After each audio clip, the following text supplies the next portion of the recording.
네, 오늘은 철력중 35번째 시간인데요. 이제는 중반부를 지나서 이제 후반부를 향해서 달려가고 있습니다. 오늘은요, 이 크리스찬이와 겸손의 골짜기에서 이 마귀 아볼론과의 대결을 다루고 있는데, 이거는요, 신자에게 있어서 가장 중요하고 그리고 가장 소중한 경험에 대해서 이야기하고 있습니다.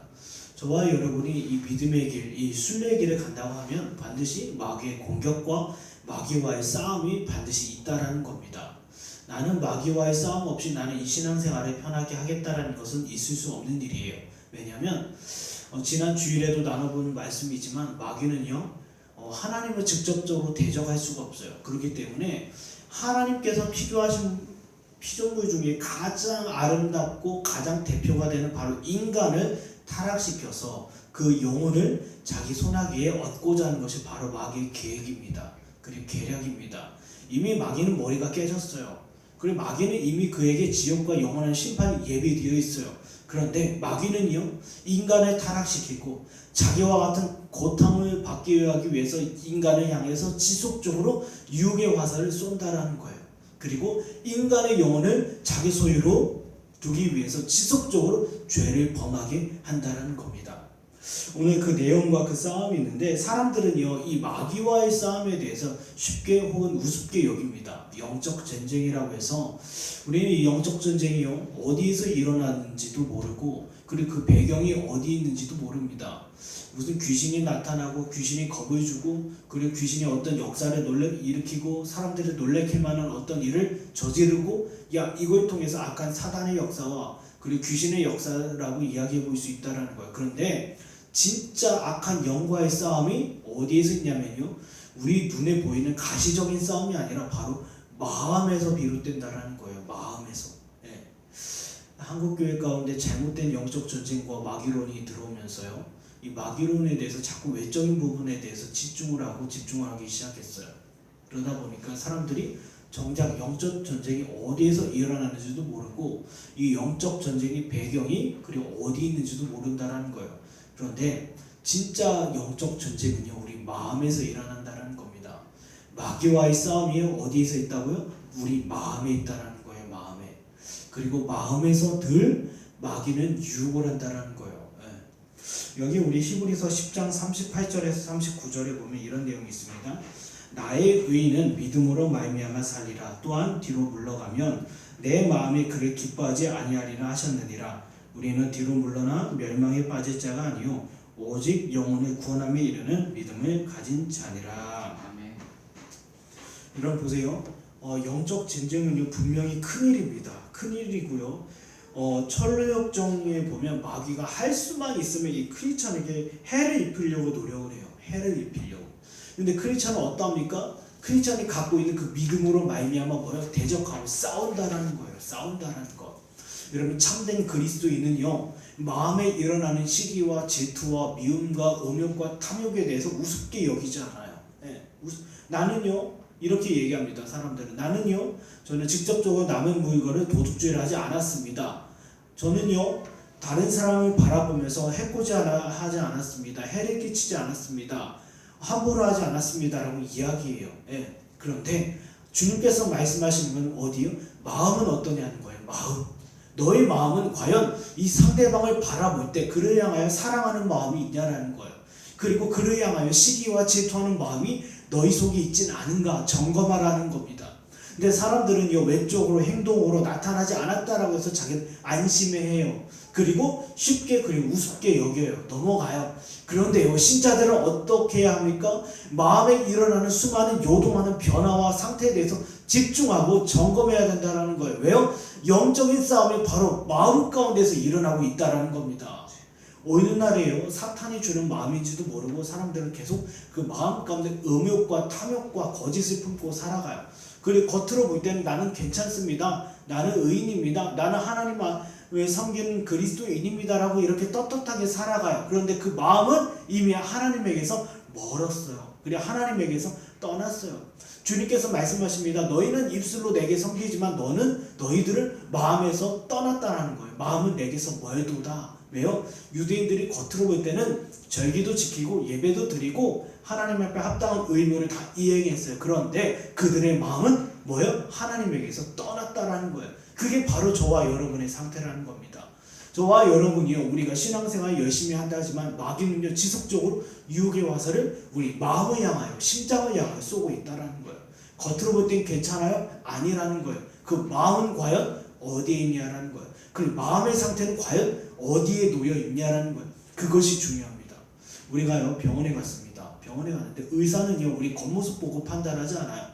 예, 치열을 해보기도 하고요, 혈압도 재기도 하고요, 온도도 재기도 하고요, 그리고 눈동자나 아니면 혀의 상태를 살펴보기도 합니다. 왜요? 알아야 되기 때문이에요. 마찬가지예요. 교회는요 사람의 겉모습까지 판단하지 않습니다. 이 사람이 멀쩡하게 생겼고, 그리고 종교의 의무를 다 이행하고, 신앙의 의무를 다 이행하고, 말씀을 다 듣는 것 같다 하지만 뭐예요? 그 마음을 분명히 살펴봐야 된다는 거예요. 당신은 비록 이 자리에 나와 있지만 당신의 마음의 상태는 어떠합니까? 그리고 일주일의 삶 가운데 당신은 하나님을 기억하고 하나님 앞에 두렵고 떨리는 마음을 가지고 살아가십니까? 아니면 시도 때도 없이 공격하는 마귀의 유혹 가운데 노란하고 있지는 않습니까? 라는 것을 뭐예요? 점검해 주는 것이 바로 교회라는 거예요. 그래서 오늘은요 이제 아볼론이라는 마귀와 이제 크리스찬과의 대결을 통해서 하나님께서 주시는 교훈에 대해서 우리 교훈을 한번 생각해 보도록 하겠습니다. 근데 잠깐 교훈하기 전에 제가 빠뜨린 부분이 있는데 왜 여기서 아볼론이라고 했을까요? 여러분 성경에는요 마귀를 지칭하는 용어가 다양합니다. 옛뱀이라고 하기도 하고요, 용이라고도 하기도 합니다. 그리고 공중권세 자문자, 그리고 거짓의 아비라고 합니다. 그런데 철로역정에서는요 특별하게 요한계시록 9장 11절 말씀에 나와 있는 아볼론이라는 이름을 가지고 쓰고 있어요. 아볼론. 그리고 존버전의 두 번째 작품 거룩한 전쟁에서는요 마귀를 디아블루스라고 얘기합니다. 디아블루스라고 하는데 마귀의 이름이 이렇게 다양한 이유는요 마귀를 뭐라고 합니까? 공중권세 잡은 자라고 얘기합니다. 공중권세 잡은 자. 공중권세를 잡았다는 건 그만큼 지혜와 능력이 뭐예요? 탁월하다라는 거예요. 힘이 강력하고 지혜가 탁월해서 인간의 등이 유혹할 만하다는 거예요. 그래서 다양한 이름을 갖고 다양한 방법과 다양한 방식대로 인간을 뭐예요? 유혹한다는 겁니다. 그래서 마귀의 이름에 대해서 다양성이 있고요. 이제는요, 이제 크리스찬과 디아블로스 간에 이제 싸움이 시작이 됩니다. 첫 번째 싸움이 시작입니다. 보세요. 마귀가요 신자를 공격할 때 가장 먼저 사용하는 방법은 바로 유혹입니다. 유혹. 아담과 하와를 유혹할 때도 그랬어요. 하나님의 정령 선악을 알게 하는 이 실과를 먹지 말라 했느냐라고 질문을 해요. 여기 보면 크리스찬에게 어떤 질문을 하냐면요, 너는 어디에서 와서 너는 어디로 가냐라는 거예요. 보세요. 마귀는요 알고 있어요. 이 크리스찬이 자기의 도성인 멸망의 도성, 자기의 땅인 멸망의 도성에서 떠나왔다라는 걸 알고 있어요. 그리고 이 사람이 지금 순례길을 떠나면서 시온산으로 발걸음을 향하고 있다는 것 마귀는 분명히 알고 있어요. 그런데 마귀가 이러한 질문을 하는 이유가 있습니다. 아까 우리가 본문을 읽어본 것처럼 마귀의 모습은 어떠합니까? 사자의 입을 갖고, 그리고 날개를 갖고요, 비닐을 입고 있고요, 그리고 곰발을 갖고 있고요, 무시무시한 모습이요. 배에서는 불이 나오고 연기가 나와요. 왜냐하면 마귀의 모습을 통해서 크리스찬이 주눅이 들게 했다는 거예요. 두려워하기 원했다는 거예요. 겁먹기 원했다는 거예요. 마귀 자기의 모든 권위와 힘을 드러내면서 그 앞에 서서 질문했을 때 크리스찬이 그 앞에 벌벌 떠면서 꼬꾸라질 줄을 알았다는 거예요. 그래서 이런 질문을 합니다. 그런데 크리스찬은 어떻게 얘기합니까? 지레 겁먹고 굴복하기는커녕 뭐라고 합니까? 나는 멸망의 도성에서 나와서 나는 순례의 길 가운데 있고 나는 시온성을 향하여 거침없이 나가고 있다. 자기 믿음에 대해서 확실히 고백을 하는 거예요. 그런데요, 고백을 하는데 마귀는요 거기서 물러나지 않습니다. 네가 만약에 시온산으로 가는 그 발걸음에 돌이켜서 다시 멸망의 도성으로 돌아간다면 나는 너를 후대할 거고, 나는 너를 명예롭게 할 거고, 모든 사람들 중에 높게 하겠다라는 거예요. 높아지겠다라는 거예요. 명예를 주고, 돈을 주고, 건강을 주고, 네가 갖고 싶은 것, 모든 것 내가 다 주겠다라고 이야기합니다. 이런 마귀는요 그리스도인을 유혹할 때 가장 먼저 사용하는 방법이 육신의 정욕과 안목의 정욕과 이생의 자랑이에요. 마태복음 4장에 보면요 마귀가요 예수님을 유혹할 때도 이러했어요. 처음에는 육신의 정욕을 자극합니다. 예, 이 돌을 뭐라고요? 떡이 되게 하라. 예, 육신의 정욕을 자극해요. 그리고 두 번째는 뭐라고 합니까? 너 나에게 절해. 그럼 이 모든 거 다 줄게라고 이야기해요. 그리고 세 번째는요 뭐라고 합니까? 여기 성전 꼭대기에 데리고 올라와서 뛰어내리면 너는 그 모습과 그 방식으로 하나님의 아들임을 증명해 라고 세 가지를 이용해요. 세 가지. 육신의 정욕과 안목의 정욕과 이생의 자랑을 이런 방법을 이용을 합니다. 여러분 이 모습은요 출애굽한 이스라엘 가운데도 고스란히 있었어요. 왜냐하면 이 사람들이 출애굽을 했어요. 광야 가운데 있으면서 굉장히 굶주렸어요. 그리고 굉장히 힘들었어요. 피곤했어요. 그리고 막상 가나안 땅 앞에 딱 들어섰을 때 가데스 바네아에서 어떠합니까? 예, 그 땅에 정탐하고 나서 야 안악자손 있고요. 기골이 장대한 사람들이 거대한 성을 쌓고 지키고 있는 거예요. 그들에 비하면 우리 메뚜기와 같다라고 가데스 바네아에서 이런 믿음의 불신앙의 고백을 하게 됩니다. 뭐예요? 유혹에 넘어간 거예요. 유혹에. 육신의 정욕 먹을 것이 없습니다. 안목의 정욕 내가 그 땅을 바라보고 두려움이었어요. 그리고 이생의 자랑 내가 여기에서 더 이상 얻을 게 없다. 어떡합니까? 한 지휘관을 세우고 돌아가자라는 거예요. 여기 민수기 14장이 나와 있습니다. 이스라엘 자손이 다 모세와 아론을 원망하며 온 회중이 그들에게 이르되 우리가 애굽 땅에서 죽었거나 이 광야에서 죽었으면 좋았을 것은 어찌하여 여호와가 우리를 그 땅으로 인도하여 칼에 쓰러지게 하려 하는가? 우리가 처자를 사로잡히리니 애굽으로 돌아가는 것이 낫지 아니하랴. 이에 서로 말하되 우리가 한 지휘관을 세우고 애굽으로 돌아가자 하매 뭐요? 순례길을 지금 포기하자는 거예요. 외적인 부분에 있어서 마귀가 그 정욕을 자극하니까 야 우리가 떡을 먹었던 시절 우리가 좀 힘들긴 했지만 그래도 평화롭게 지냈던 시절 야 애굽으로 돌아가자라는 거예요. 애굽은 무엇을 이야기합니까? 멸망의 도성을 이야기하는 거예요. 멸망의 도성은 어떤 곳입니까? 육신대로 살다가 육신대로 망하는 땅이 바로 멸망의 도성이에요. 보세요. 창세기 6장에 보면 무슨 내용이 있냐면 인간이 죄를 범하고 나서 무엇이 됐다고 합니까? 뭐라고 돼 있어요? 육신이 되었다라고 얘기했어요. 육신이 되었다라고. 예, 여러분 이 땅은요 어떤 공간이냐면 바로 육신이 되는 공간이라는 거예요. 육신.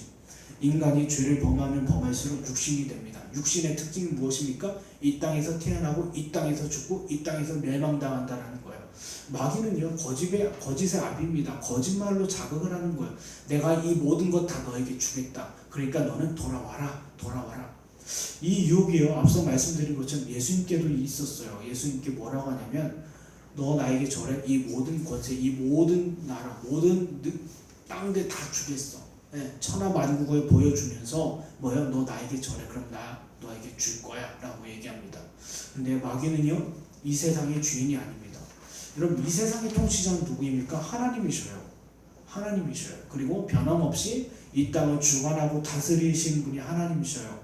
하나님은요 한 번도 마귀에게 이 땅에 대한 권한을 주신 적이 없어요.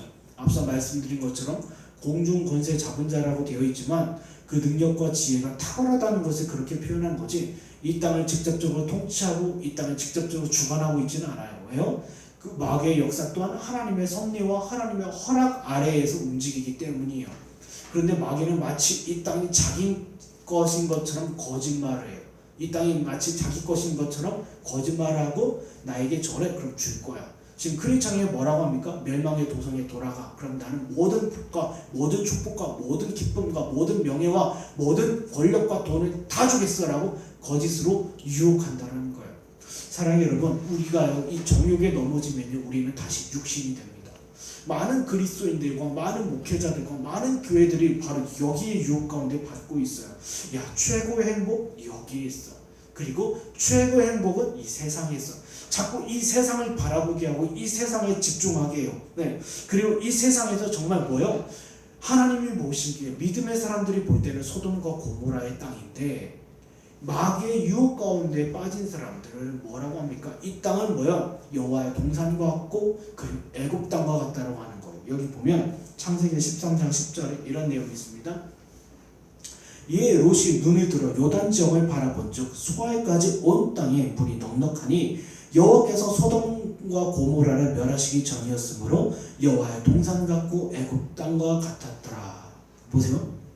여러분 소돔과 고모라는 이미 하나님께서 그 땅을 멸하기로 예정하셨어요. 왜요? 그들의 죄악이 점점점 차고 넘쳤기 때문이에요. 하나님께서요 멸망시키기로 예정하신 땅이었어요. 그런데 롯의 눈에는요 뭐라고 보였더라고요? 여호와의 동산과 같고 애굽 땅과 같았더라라고 해요. 얼마나 아름답고 화려해 보였으면 이렇게 표현을 합니까? 그럼 마귀는요 눈을 가려 보여요. 예. 아브람과 롯이 이제는 함께 있기가 좁아서 이제 떠나야 되는 상황입니다. 떠나야 되는 상황인데 롯은요 바로 소돔성을 지목을 합니다. 왜요? 눈이 가려졌어요. 아브람은요 어떤 인물입니까? 하나님과 언약을 맺은 사람이에요. 언약을 맺은 사람이고 아브람으로 말미암아 이제는 온 땅 백성들이 하나님을 알고 하나님께서 주신 구원의 복을 알게 하셨어요. 갈라디아서 3장 8절처럼 알게 하셨어요. 그런데 롯은요 그걸 못 봤다라는 거예요. 그걸 믿지 못했다라는 거예요. 왜요? 마귀가 그 눈을 어둡게 했다라는 거예요. 어둡게 해서 그가 보이는 것은 무엇입니까? 세상의 풍요로움과 세상의 정욕과 세상의 아름다움이었다라는 거예요. 사랑하는 여러분 보세요. 우리는요 자칫 잘못하면 이런 유혹 가운데 빠질 수 있다라는 거예요. 마귀의 유혹. 지금 내가 발을 디딛고 있는 이 세상이 전무인 것처럼 하나님의 여호와의 동산과 같고 애굽 땅처럼 보이게 한다라는 거예요. 그리고요 마귀는요 어떡합니까? 크리스천이요 이 말을 듣고도 이 정욕으로 유혹을 받고도 흔들리지 않아요. 흔들리지 않으니까 두 번째 유혹은 무엇입니까? 너 이 순례의 길을 가다 보면 너 굉장히 어려움을 많이 만날 거야. 고통스러울 거야. 그러니까 멸망의 도성으로 돌아와. 뭐야? 너의 앞날은 비극적이고 너의 앞날은 결코 좋지 않을 거야 라고 절망으로 몰아가요. 절망으로 몰아가고 이런 마귀는요 전에도 말씀드렸지만 우리의 미래에 대해서 잘 모릅니다. 아는 척 하는 거지. 마귀도요 하나님의 속성 중에 비공유적 속성이 있어요. 우리가 공유할 수 없는 속성 중에 하나가 전지전능하심이 있어요.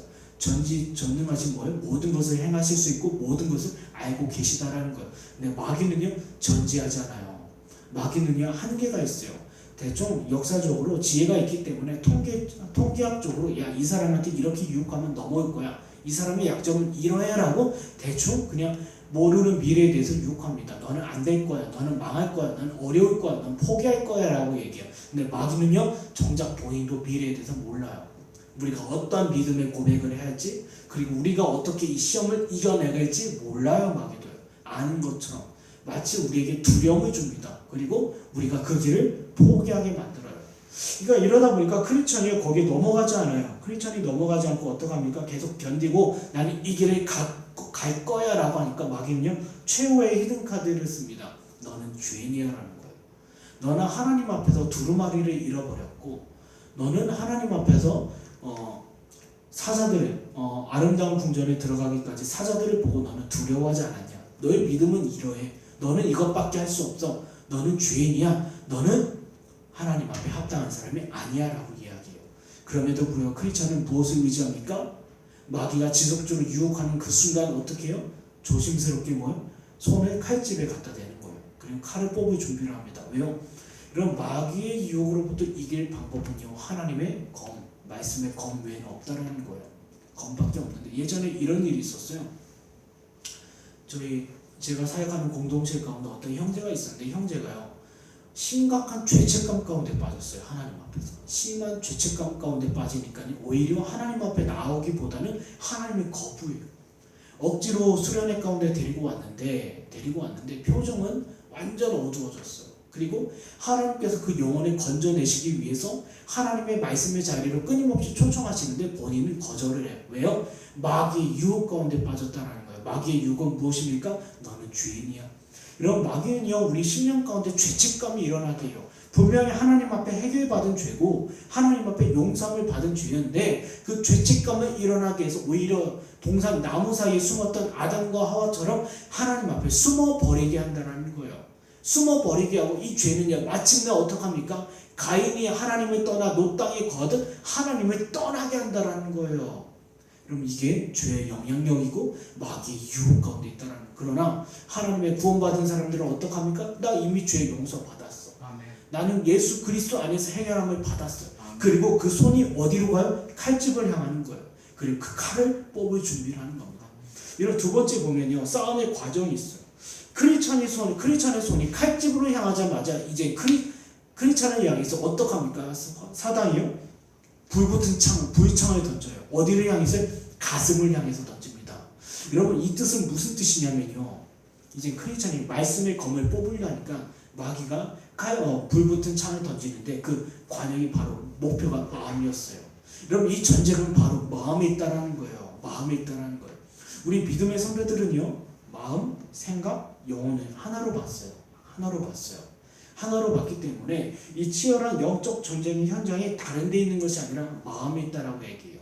그래서 아볼론이 지금 불붙은 창을 크리스찬의 심장을 향하여 던진다라고 이렇게 표현되어 있습니다.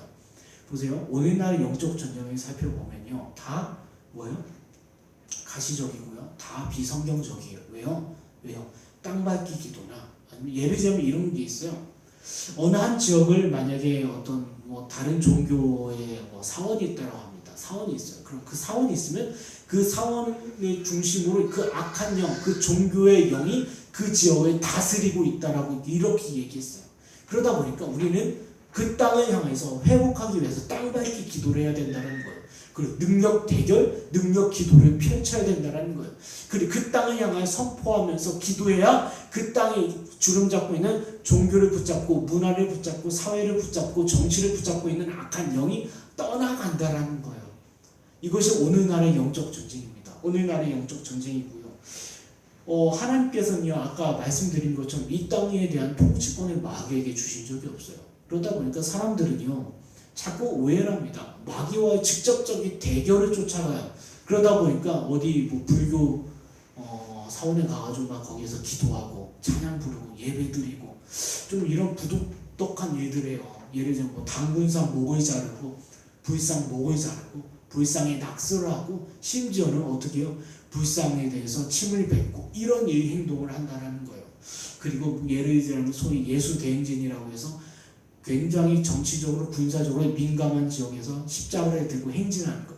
우리가 행진해야만 그 땅을 다스리고 있는 이슬람의 영이 떠나간다는 거예요. 여러분, 이런 건요, 영적 전쟁이 아니라 오히려 사탄을 기쁘게 한다는 거예요. 기쁘게 한다는 거예요. 여러분, 진짜 영적 전쟁은 바로 우리 마음에 있다는 겁니다. 요한복음 13장 2절 한번 볼까요? 요한복음 13장 2절에 제가 써놨는데요, 제가 읽겠습니다. 마귀가 벌써 시몬의 아들 가룟 유다의 마음에 예수를 팔려는 생각을 넣었더라. 무엇입니까? 마음에 넣었다라는 거예요. 마음에. 마귀가 직접적으로 나타나서 이 가룟 유다와 어떤 거래를 한 게 아닙니다. 그리고 어떤 대결을 펼친 게 아니에요. 마귀가 그 마음을 유혹했고 그 마음을 공격했다라는 거예요. 보세요. 마귀의 유혹과 마귀의 공격이요, 우리 안에 있는 죄의 부패성과 만나버리면 불처럼 타올라요. 뜨겁게 타올라서 활활 타올라서 이걸 감히 끌 방법이 없게 만들어요. 네, 청춘 남녀가요 만나면 불에 붙는 것처럼, 사랑의 불꽃이 튀는 것처럼. 보세요. 유혹과 공격이 있어요. 그리고 우리 마음 가운데 우리 기존에 남아있던 죄의 부패성과 만나는 순간 물과 기름이 만나는 것처럼 폭발해버린다는 거예요. 그렇다면 이것을 이길 수 있는 방법은 어디 있냐라는 거예요. 하나님께서 우리에게 입혀주신 전신갑주 중에서 유일하게 싸울 수 있는 무기는 무엇입니까? 바로 성령의 검이에요. 하나님의 말씀의 검인데, 이 말씀의 검을 가지고 싸워야 된다. 어떻게 싸우냐는 거예요. 어떻게 싸웁니까? 우리 삶과 우리 환경 가운데서 적용하는 거예요. 적용.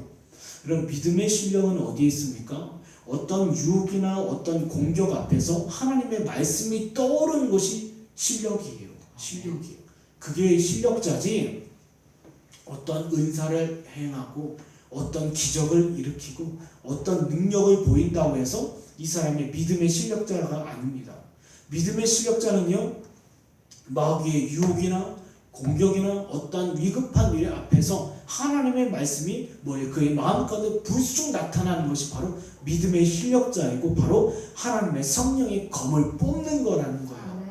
이를 위해서 저와 여러분은요, 날마다 하나님의 말씀을 가까이 하고 지속적으로 훈련을 하고 양육을 받아야 된다는 거예요. 아볼론과의 싸움 앞서서 크리스천이 어땠습니까? 해석자의 집에서, 그리고 아름다운 궁전에서 하나님의 말씀으로 말미암아 양육과 훈련을 받아요. 양육과 교육을 받습니다. 그리고 나서 아볼론과의 싸움을 이렇게 수행하는 거예요.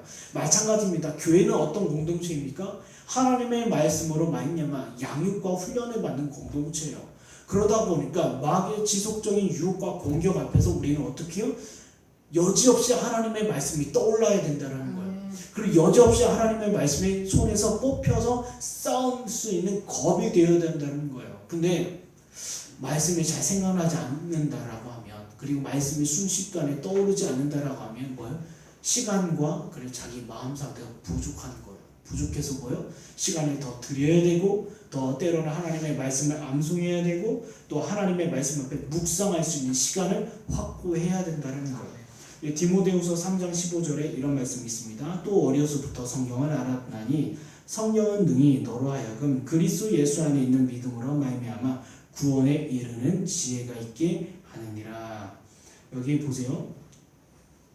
우리가요, 이 구원에 이르는 지혜가 있게 하는 것이 어디 있습니까? 하나님의 말씀에 있어요. 그런데 이 말씀은 뭐예요? 그리스도 예수 안에 있는 믿음으로 말미암아. 여러분, 예수 안에 있는 믿음으로 말미암아 우리가 잡을 수 있는 유일한 무기는 하나님의 말씀입니다. 그리고 이 말씀으로 말미암아 뭐예요? 구원에 이르는 지혜를 얻게 해요. 이제 마귀의 유혹 가운데, 마귀의 공격 앞에 완전 쓰러질 상황이에요. 그 쓰러질 상황에서 구원에 이르는 믿음이 어떻게 표현됩니까? 하나님의 말씀이 나와요. 그런데 여기 크리스천이요, 싸우는 중에, 마귀와 싸우는 중에 이 검을 놓치고 말아요.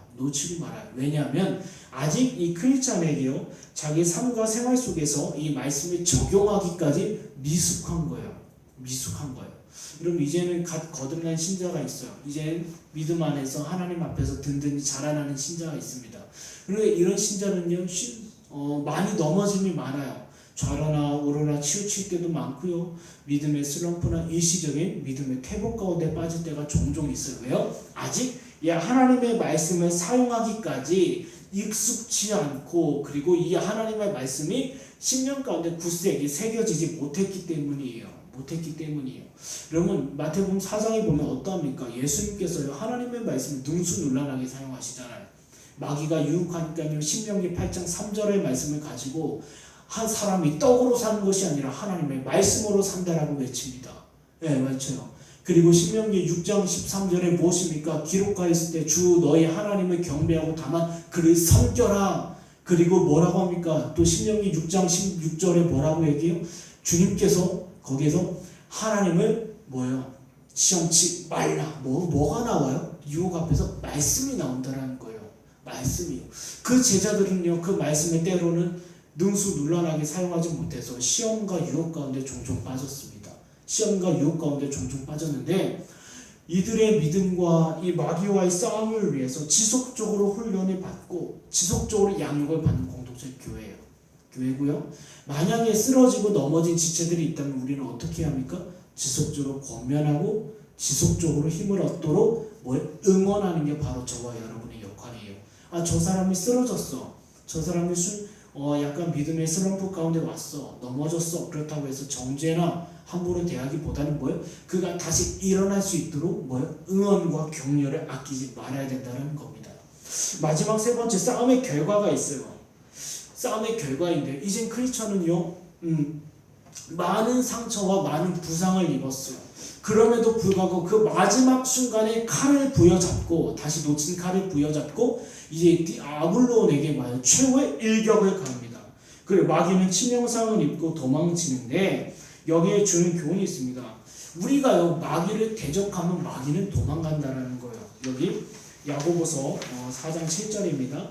그런즉 너희는 하나님께 복종할지어다. 마귀를 대적하라. 그리하면 너희를 피하리라. 보세요. 마귀는요, 우리의 영혼의 생명과 영혼의 구원을 함부로 할 수 없어요. 저와 여러분의 생명과 여러분의 구원은요, 누구 손에 있어요?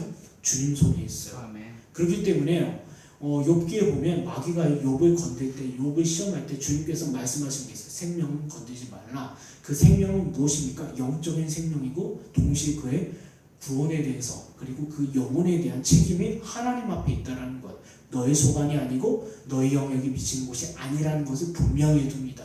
마찬가지요.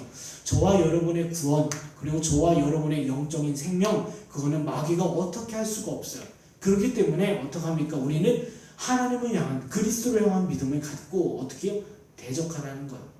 대적하라는 거예요. 이게 어떤 이야기들이 있습니다. 그러면 전쟁터에서 보면 가장 무서운 적이 뭐예요? 가장 무서운 적이 일사각오로 결사항전하는 사람들이요.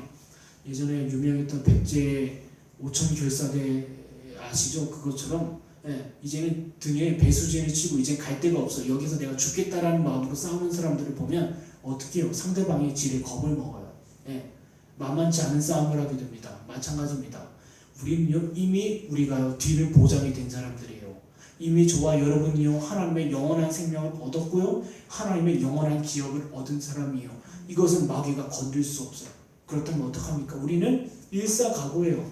하나님 앞에서 우리는 모든 것 보장받은 사람이에요. 싸운다라는 거예요. 그럼 마귀는 어떡합니까? 피한다라는 거예요. 우리에게 유혹이 찾아옵니다. 그리고 의심이 찾아옵니다. 때로는 이 말씀에 대한 의심 그리고 진리에 대한 의구심이 들어요. 그리고 신앙생활하는 가운데서 교회에서 사람들 간에 받는 시험들 그리고 사람들 사이에서 나타나는 갈등들 그리고 때로는 죄로 말미암아 찾아오는 유혹들 그리고 여러 가지 불량과 문제들 환난들 그 앞에서 우리는 어떡합니까?